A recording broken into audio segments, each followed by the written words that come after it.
পোলা এক মায়ের খুব ভালোবাসে, দুনিয়ায় আর কিছু চায় না মায়া ছাড়া। আচ্ছা, কিন্তু মায়া পোলাডারে পছন্দ করে না। ওপো অনেক চেষ্টার পর মায়া সে পোলাডারে কইল যে ঠিক আছে, হ্যাঁ আমি তোমারে ভালোবাসতে পারি, হ্যাঁ, আমার একটা জিনিস এনে দিতে হবে। কি রে?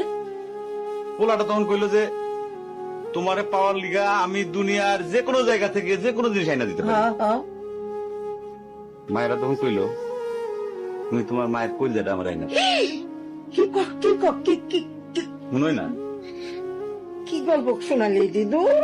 পোলা তখন দৌড়াইতে দৌড়াইতে তার মায়ের কাছে গেল, হ্যাঁ মারে যায় কইল হ্যাঁ মা আমি একটা মায়ের ভালোবাসছি, আমি তারে ছাড়া বাঁচুনি, হ্যাঁ, কিন্তু ওই মায়া আমার একটা জিনিস নিয়ে যাইতে কইছে, সেটা হলো তোমার কলিজা।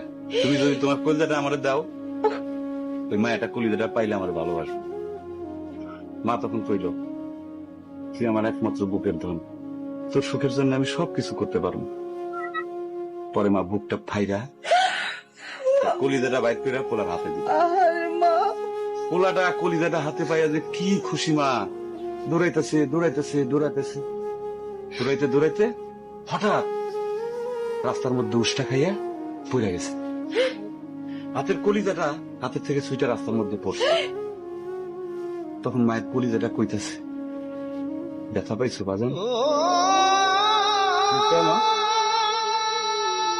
কোন মায়া যদি এইরকম কয়, সেই মায়ের আমি, আমার মনে হয় জগতের সব মায়ে একরকম, মা আমি পারো না, মা আমি তোমার ছাড়া আমি থাকতে পারবো না, মা।